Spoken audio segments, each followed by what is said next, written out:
양소영 변호사의 상담소 양담소를 찾아주신 여러분 환영합니다. 양소영입니다.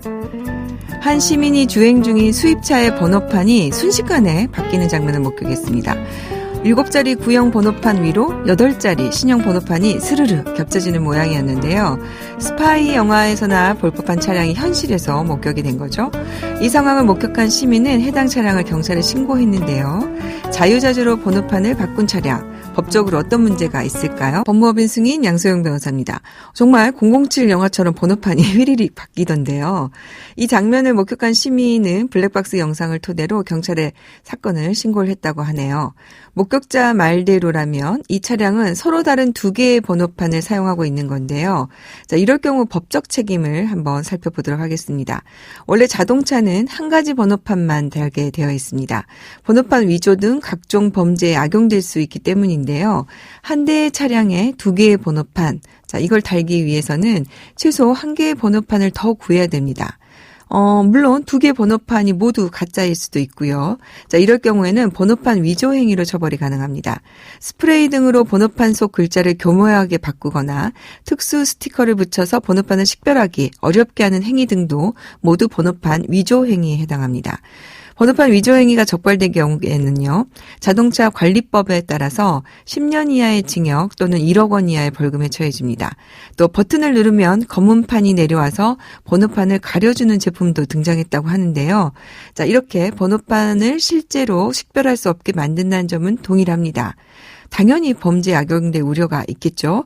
번호판을 가리거나 알아보기 곤란한 경우에도요, 1년 이하 징역이나 1,000만 원 이하 벌금에 처해집니다. 자, 이런 부분 보시는 분들 신고해 주시면 감사하겠습니다. 화나고 답답하고 억울한 당신의 법률 고민 함께 풀어볼게요.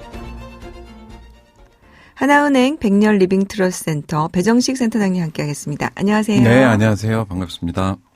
저희 보면은 우리나라의 신탁이라는 제도를 굉장히 정착시키는데 선구자적인 역할을 센터장님들 해주시고 있는 것 같아요. 예, 실무적 입장에서 노력하고 있습니다. 오늘 또 준비된 사연 듣고요. 자세한 얘기 설명 좀 부탁드리겠습니다. 네.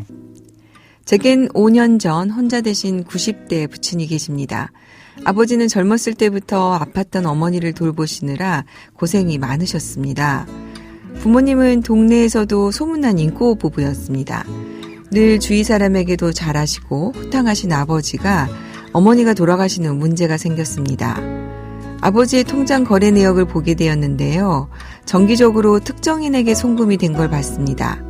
알고 보니 아버지가 알고 지낸 여자분이신데 형편이 어려워 아버지가 도와주고 있으셨다는 겁니다. 아버지는 가지고 있는 재산이 집과 금전으로 꽤 있는 상태입니다. 아버지가 워낙 친절하고 성격이 쾌활해서 주변에 혼자 되신 할머니들이 관심을 갖는데요. 남은 여생 편히 지내면 제일 좋지만 큰 돈이 중간에 문제가 될까 걱정입니다. 그렇다고 재산을 자식들이 관리하겠다는 것도 언짢아 하실까 말씀드리지도 못하고 있습니다.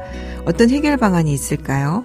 홀로 되신 아버지에 대한 걱정을 하고 계신 사연입니다.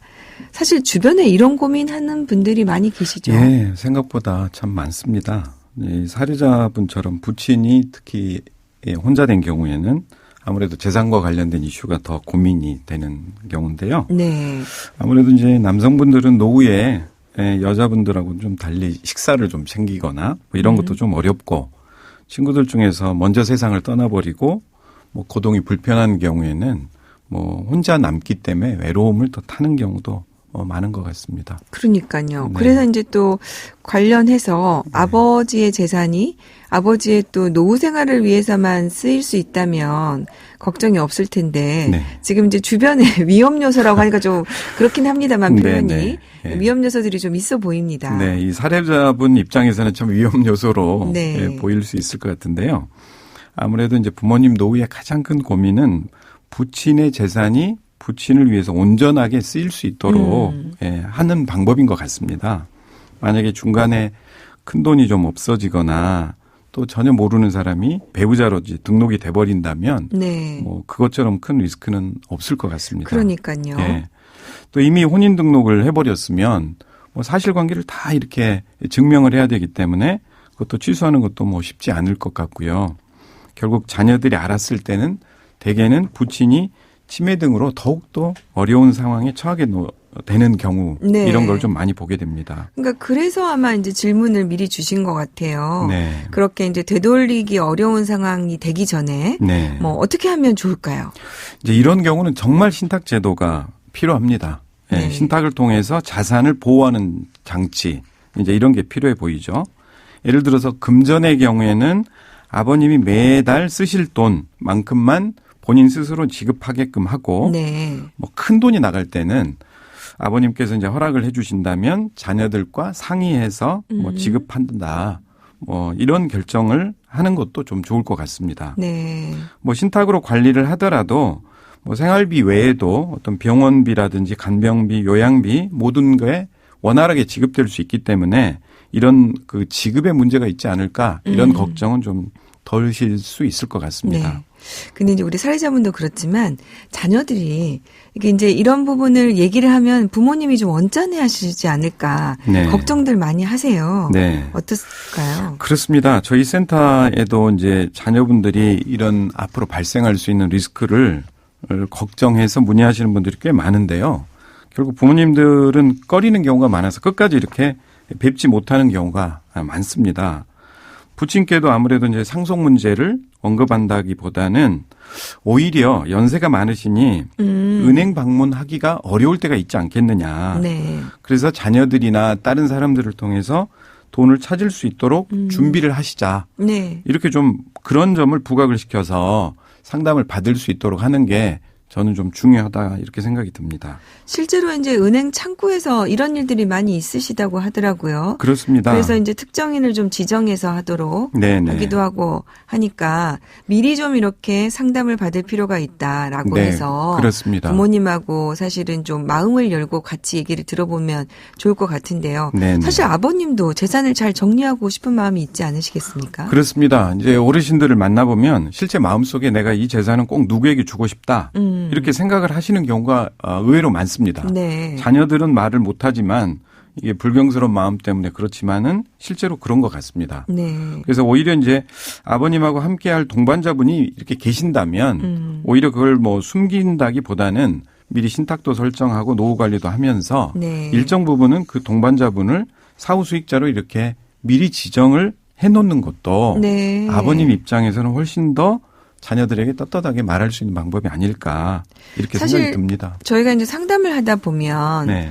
그 제일 자녀들이 당황스러운 경우가 본인들 모르게 배우자로 혼인신고가 되어 있는 경우 그렇죠. 요즘에도 동거하시는 분이 네, 기사가 근데 그게 나오고 이제 그 소송으로 가게 되고 네네. 혼인 무효 소송으로 가게 되고 네. 왜냐하면 이제 배우자가 되면 상속을 하게 되니까 네.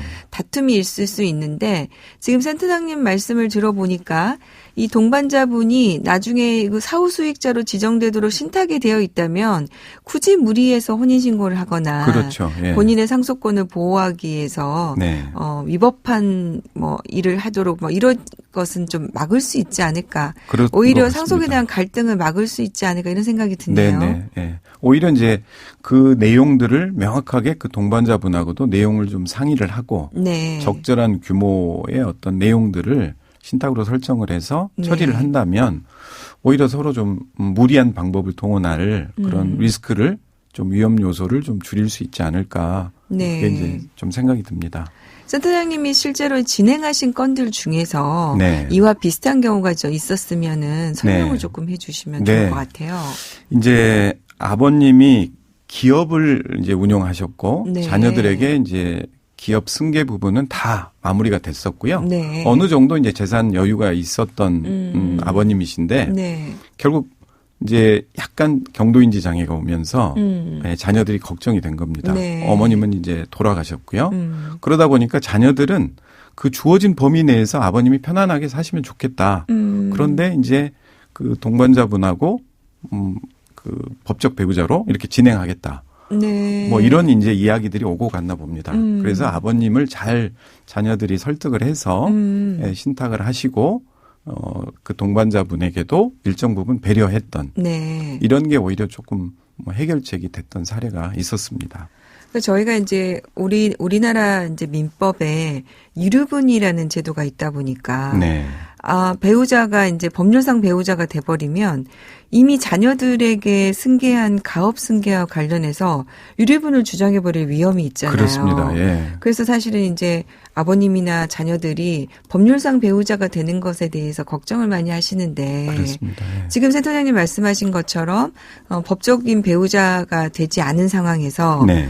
일정한 재산을 어쨌든 신탁을 통해서 사후 수익자로 되고 나중에 받을 수 있다면 네네. 하나의 그런 대안이 충분히 될 수 있을 것 같네요. 네네. 아마 이제 이런 고민하시는 분들 많으실 것 같은데 그렇죠. 예. 예, 오늘 상담이 많이 도움되셨을 것 같습니다. 네네. 오늘도 하나은행 백년 리빙트러스트 센터 배정직 센터장님 감사합니다. 네, 감사합니다. 양소영 변호사의 상담소 양담소는 내일 또 문을 엽니다. 에어서플라이의 All Our Love 들려드릴게요. 양소영이었습니다.